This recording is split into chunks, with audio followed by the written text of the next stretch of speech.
Baik adik-adik, kali ini Bapak dalam video ini akan menyampaikan bagaimana kita menulis standar prosedur operasional, karena ini merupakan suatu kewajiban dari seorang apoteker ketika menjalankan pekerjaan kefarmasiannya di apotek. Jadi SPO merupakan hukum terkecil yang harus dikerjakan atau standar terkecil yang harus dituliskan oleh apoteker ketika seorang apoteker mengerjakan pekerjaan di kefarmasiannya di tempat kerjanya. Mari kita belajar bagaimana cara menulis SPO itu sendiri. Jadi SPO dokumen yang terdiri dari informasi langkah demi langkah tentang cara menjalankan tugas. Nah, itu adalah SPO.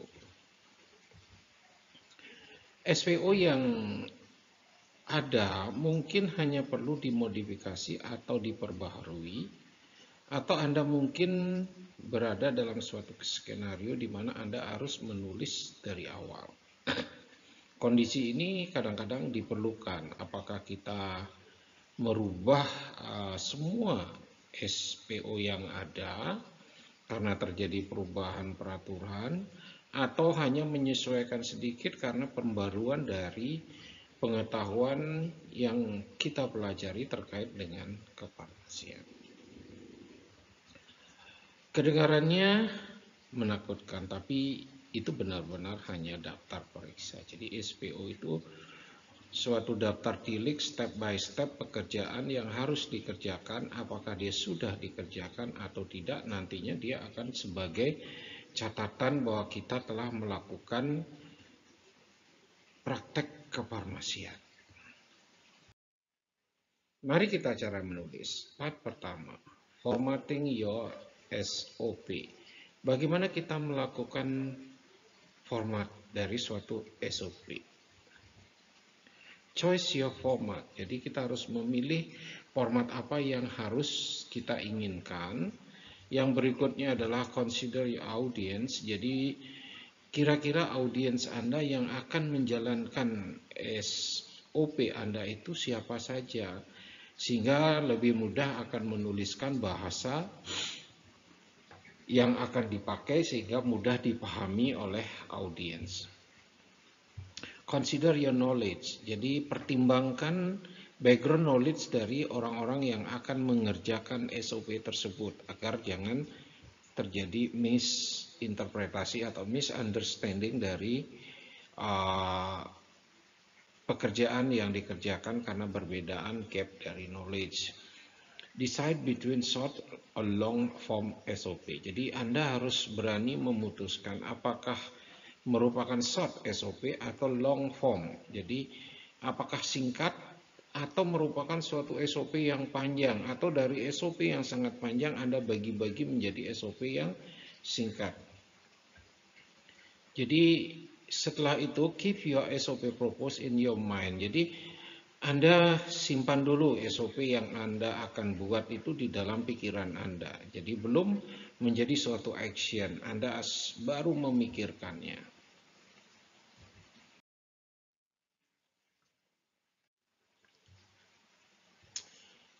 Baik, kita lanjut pada choice your format. Bagaimana kita memilih format dari suatu SOP?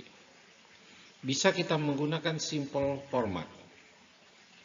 Ini prosedur rutin yang singkat, memiliki sedikit kemungkinan hasil yang tidak cukup to the point. Jadi sedikit kemungkinan terjadi kesalahan. Terlepas dari dokumentasi yang diperlukan dan pedoman keselamatan, itu benar-benar hanya daftar ke peluru kalimat yang sederhana, artinya susunan kalimat-kalimat yang sederhana, memberitahu pembaca apa yang harus dilakukan. Jadi hanya titik-titik perintah, hanya perintah-perintah yang harus dilakukan agar setiap pekerjaan itu sangat mudah dikerjakan. Jadi ini merupakan simple step format. Bisa juga dia berupa hierarchical step format, jadi secara terhierarki. Biasanya ini prosedur yang panjang yang bersifat hierarki dari ada pimpinan, bawahan yang bersifat klasifikasi atau cluster. Nah, ini biasanya untuk prosedur yang panjang, prosedur dengan lebih dari 10 langkah yang melibatkan berapa keputusan. Jadi ada supervisor yang memutuskan dari setiap prosedur tersebut. Sehingga diperlu suatu klarifikasi dan terminologi. Ini biasanya terdiri dari daftar langkah-langkah utama semua dengan sub langkah-langkah yang diurutkan pada sangat khusus. Jadi bersifat hierarki dia. Karena SOP-nya itu berupa suatu kegiatan yang sangat panjang, dari setiap step ada suatu supervisor yang akan satu hierarki besar, ada supervisor yang mengawasinya. Atau berupa suatu flow chart. Jadi formatnya itu berupa suatu flow chart prosedur. Jadi prosedur lebih seperti suatu peta atau flow chart yang dimungkinkan suatu hasil yang hampir tak terlepas dari suatu diagram alur yang merupakan pilihan terbaik. Jadi isi format yang harus Anda pilih ketika hasil tidak selalu menjadi suatu prediksi. Jadi Anda harus buatkan suatu step by step flowchart apa yang harus dikerjakan. Nah, ini ada pilihan-pilihan dari suatu format SOP yang akan Anda tulis. Selanjutnya adalah consider your audience. Jadi Anda harus mempertimbangkan audiens mana kira-kira yang akan menjadi siapa yang menjadi audiens dalam menjalankan SOP ini. Nah, ini sangat penting. Your audience pure knowledge. Jadi Anda harus tahu audiens Anda dan level knowledge dari audiens Anda. Apakah mereka akrab dengan organisasi Anda dan prosedur? Apakah mereka tahu istilah-istilah dan bahasa yang harus sesuai dengan pengetahuan dan latar belakang dari suatu audiens Anda? Your audience language abilities. Jadi kemampuan audiens Anda dalam menerjemahkan SOP yang Anda tulis. Apakah Anda memungkinkan orang yang tidak berbicara dalam bahasa yang Anda biasa pakai, atau Anda akan membaca SOP Anda? Jadi karena bahasanya belibet sehingga susah dipahami, jika ini masalah sebaiknya sertakan banyak gambar atau diagram. Jadi orang-orangnya susah memikirkan apa yang harus dikerjakan. Jadi audiens ini sangat penting, kemampuan dalam memahami bahasa berikutnya. Kemudian the size of audience. Jadi berapa banyak audiens yang harus menggunakan SOP Anda. Jika orang ini sekaligus membaca SOP, apa yang Anda harus, atau orang melakukan pembacaan SOP di mana satu pengguna diteruskan oleh pengguna seterusnya, atau setiap SOP orang harus masuk, harus membaca SOP Anda. Nah, ukuran atau size dari audiens ini menjadi suatu pertimbangan dalam menuliskan SOP.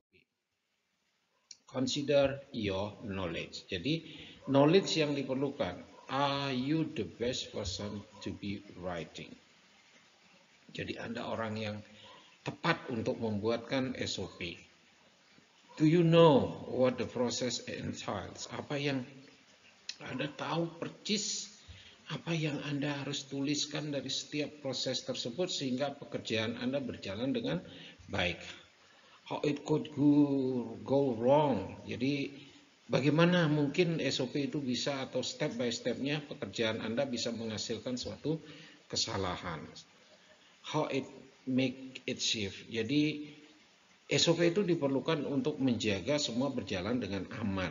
Jadi jika tidak Anda memungkinkan, lebih baik menyerahkan kepada orang lain. SOP yang ditulis dengan buruk atau terlebih lagi tidak akurat, tidak hanya akan mengurangi produktivitas yang menyebabkan kegagalan, tetapi juga ketidakamanan atau dampak buruk yang mungkin terjadi pada tim dan lingkungan Anda. Singkatnya, itu bukan risiko yang Anda harus ambil, melainkan semua tim yang harus mengambil. Jadi, jika ini adalah suatu proyek yang harus ditugaskan kepada Anda dan Anda merasa orang yang berkewajiban untuk menyelesaikan, jangan ragu. Anda bisa mencari mitra, Anda bisa melakukan wawancara, bagaimana SOP itu harus dikerjakan. Jadi, dalam konteks menuliskan SOP yang paling pasti, consider your knowledge. Jadi Anda harus tahu persis bagaimana pekerjaan itu dikerjakan. Nah, inilah apoteker harus paham persis pekerjaan-pekerjaan yang harus dikerjakan sehingga dituangkan dalam suatu SOP. Selanjutnya adalah decide between short or long SOP. Jadi Anda harus sudah memutuskan apakah Anda menuliskan suatu SOP yang singkat atau SOP yang akan sangat panjang. Jika Anda menuliskan suatu SOP atau memperbarui, maka Anda sudah pakai terminologi-terminologi yang sudah dipahami oleh mereka yang sudah mengerjakan SOP itu. Sehingga Anda akan memilih suatu SOP yang singkat dengan daftar tilik yang singkat atau pendek. Atau terlepas dari tujuan dasar informasi yang relevan, Anda harus kutip tanggal dan lain-lainnya itu benar-benar menjadi daftar singkatan dan langkah. Ketika tidak ada yang detail, maka klarifikasi diperlukan. Ini cara yang harus Anda lakukan. Jadi ini terpenting dalam suatu memutuskan apakah saya akan memilih SOP yang singkat atau SOP yang panjang.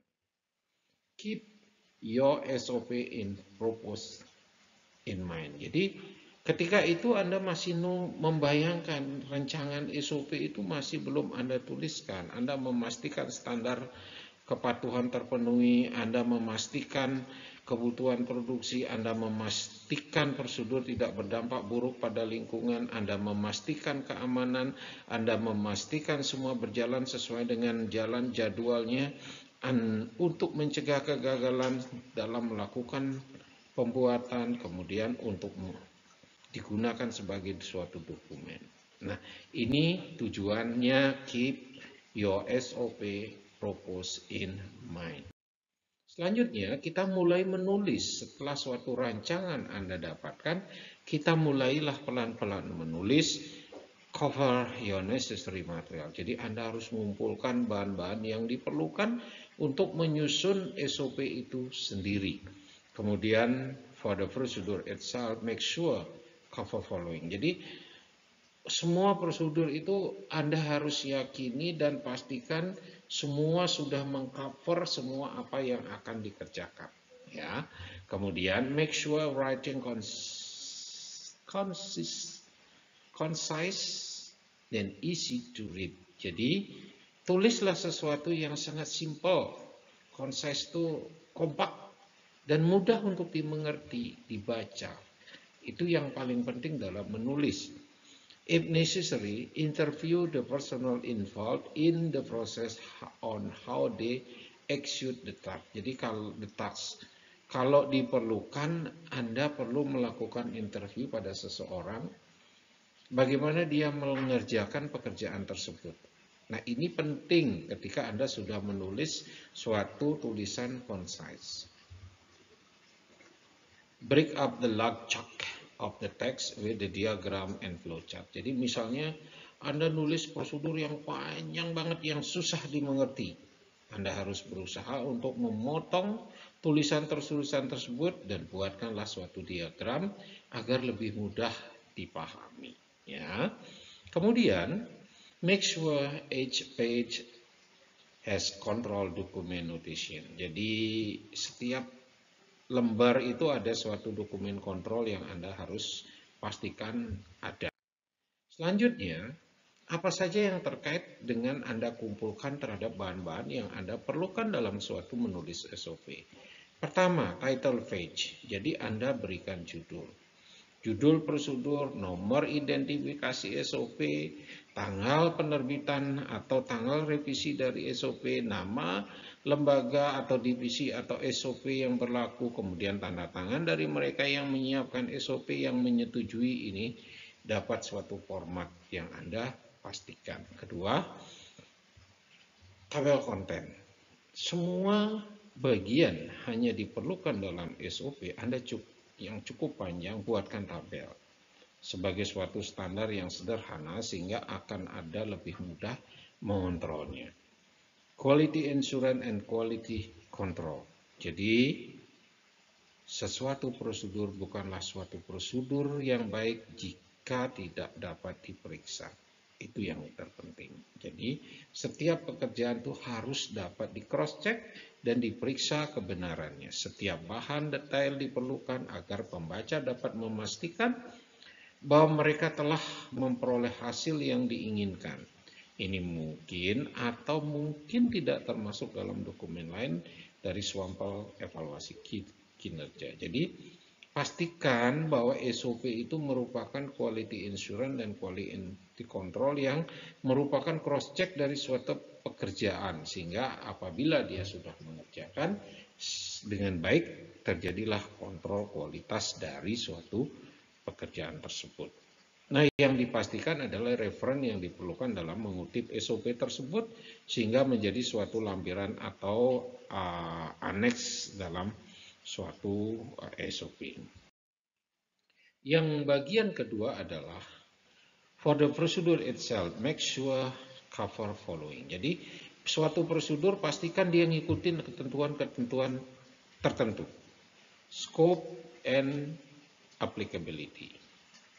Jadi dengan kata lain jelaskan bahwa tujuan proses, batas cara, penggunaan, serta standar syarat peraturan peran tanggung jawab, semua serta masukan dan luaran itu masuk dalam suatu scope dan applicable. Ya. Kemudian metodologi and procedure. Intinya bahwa masalah inti. Jadi buatlah suatu daftar langkah dengan detail yang diperlukan termasuk peralatan apa yang dibutuhkan, mencangkup prosedur, sekuensional, faktor keputusan, atasi bagaimana jika dan memungkinkan gangguan pertimbangan dari suatu keamanan. Jadi metodologi dan prosedur itu harus dibuat dengan jelas, prosedural yang dapat memastikan bagaimana pekerjaan itu bisa menjamin suatu keamanan. Kemudian clarification of terminology. Jika ada suatu singkatan, akronim, frasa, Anda perlu jelaskan agar jangan sampai misinterpretasi atau misunderstanding dari frasa-frasa tersebut. Health and safety warning. Jadi untuk mencantumkan bagian itu sendiri Anda perlu lakukan kutip bagian masalah. Jadi bahwa perlu peringatan-peringatan bagaimana hal ini, bagian ini menjadi suatu yang berpenting, jadi perlu diberikan warning atau tanda-tanda khusus. Equipment and supplies, daftar lengkap yang dibutuhkan dan kapan dan di mana peralatan standar itu didapatkan. Kemudian caution and interference. Jadi pada dasarnya bagian dari pemecahan masalah. Jadi perhatikan, jadi kasih perhatian. Tutupi apa yang bisa salah. Jadi perhatian, kasih perhatian. Apa yang harus diwaspadai, apa yang dapat mengganggu suatu jalannya pekerjaan atau produk akhir menjadi suatu yang ideal. Berikan suatu perhatian atau caution and interference. Berikutnya, make your writing concise and easy to read. Kemungkinan audiens Anda tidak memikirkan Anda membaca dengan khusus, enak bacanya, gampang atau senang malah seperti baca komik. Enggak. Jadi bacanya singkat, tepat, dan jelas. Itu bahasa yang diinginkan. Anda ingin membuat suatu bahasa singkat, jelas. Jika tidak, perhatian mereka akan menyimpang atau menganggap dokumen itu sulit atau berat untuk dipahami. Secara umum, buatlah kalimat yang singkat sebagai berikut. Pastikan Anda membersihkan semua debu dari poros udara sebelum memulai menggunakannya. Ini contohnya agak susah dimengerti sehingga perlu diperbaiki. Lebih simpel, bersihkan semua debu dari lubang udara sebelum digunakan. Lebih mudah untuk dimengerti, biasanya kita harus menggunakan kalimat-kalimat perintah yang simple dengan kata kerja yang jelas. If necessary, interview the personnel involved in the process on how they execute the task.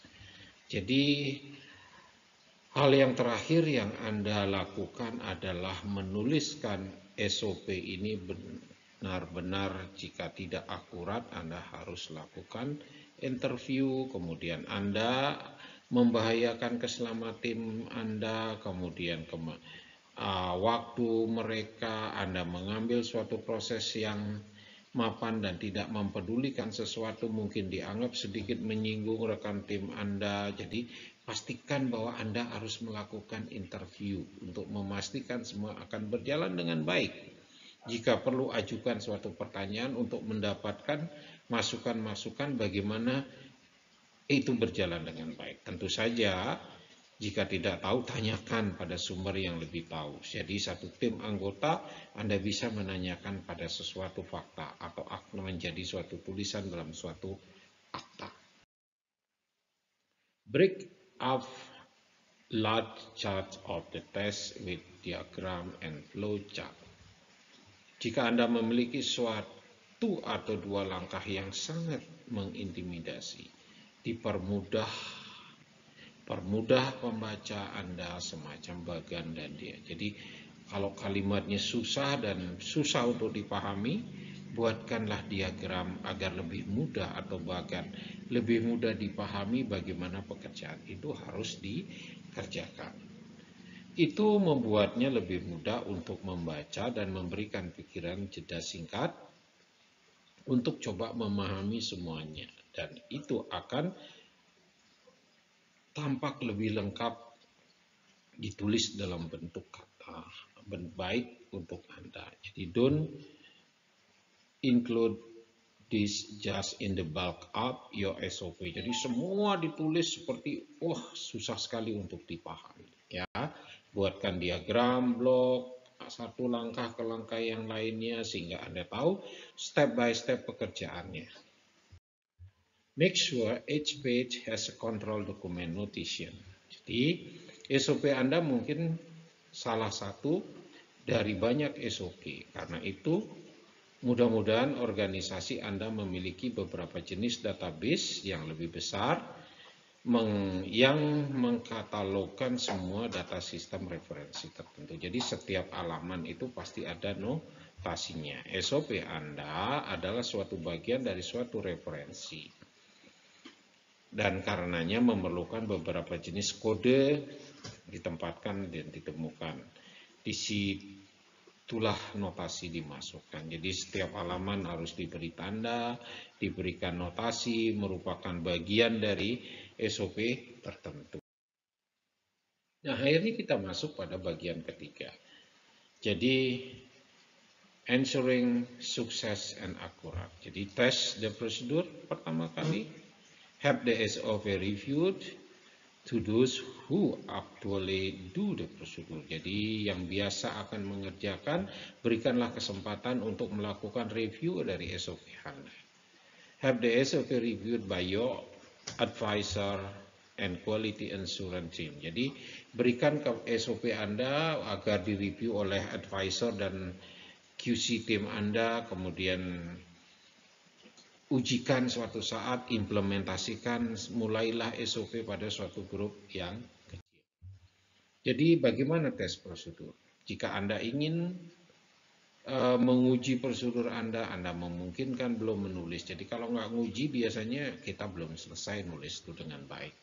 Atau minta seseorang dengan pengetahuan terbatas tentang proses tersebut, atau seseorang yang hanya mewakili membaca formal untuk menggunakan SOP Anda untuk memandu mereka. Masalah apa yang mereka temui, Anda catat. Jika ada, atasi, lakukan perbaikan. Di sini sebaiknya Anda dari segelintir orang yang menguji SOP Anda, individu yang berbeda akan memiliki suatu masalah yang berbeda, sehingga pastikan bahwa pengujian dari orang-orang tersebut memahami secara benar dari tujuan SOP tersebut.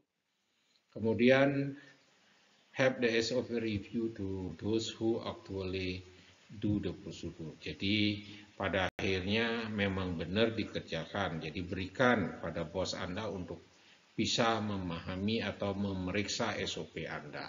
Mereka yang benar-benar melakukan pekerjaan itu Anda berikan SOP Anda.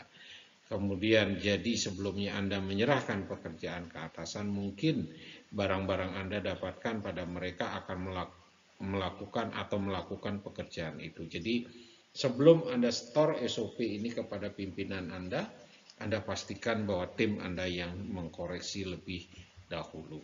Kemudian auditing, kemudian tanyakan apa yang dia pikirkan terhadap SOP yang Anda buat. Lalu perbaiki, koreksi SOP Anda, sesuaikan dengan prosedur yang seharusnya. Jadi, yang selanjutnya yang poin ketiga, have the SOP reviewed by your advisor and quality assurance team. Jadi, one time to give the team to go ahead to send your SOP to advisor. Jika SOP Anda sudah jelas tadi, sudah cek, kemudian sudah dilakukan tes kecil, kemudian teman-teman Anda sudah mengkoreksi, bos Anda juga, baru kita pada advisor atau quality assurance team untuk melakukan, diserahkan kepada mereka. Mereka mungkin akan lebih sedikit memberikan masukan konten yang sebenarnya, mereka akan memperbaiki semua yang dimungkinkan, mereka juga akan memberi arahan, persetujuan dan tanda tangan ketika SOP itu sudah selesai.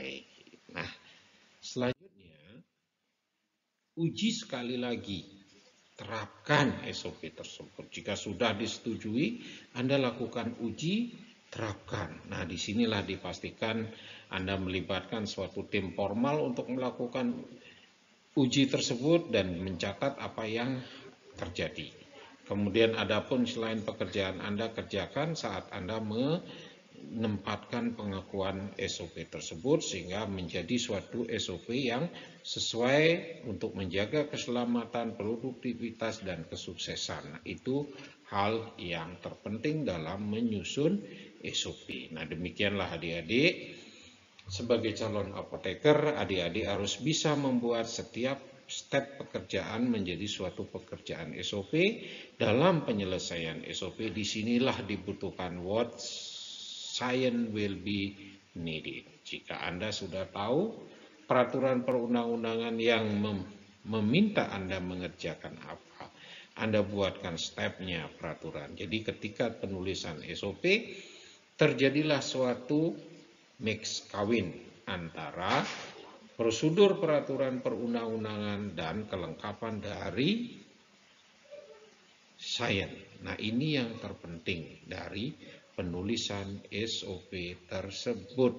Nah, itu yang sangat penting diperhatikan dalam penulisan SOP sehingga SOP menjadi suatu kekuatan dalam menjalankan tim, dalam menjalankan pekerjaan kefarmasian sehingga secara hukum SOP bisa. Nah, selanjutnya adik-adik belajar bagaimana membuatkan SOP dari kajian yang adik-adik sudah tulis tentang tupoksi, tugas fungsi pokok. Nanti Bapak akan berikan contoh-contohnya sehingga Anda bisa menuliskan SOP. Nanti kita lebih banyak diskusi bagaimana cara menuliskan SOP. Demikianlah adik-adik, selamat menikmati, membaca penjelasan ini sehingga menjadi suatu pembelajaran dari farmasi forensik bagaimana SOP itu harus dibuat. Terima kasih.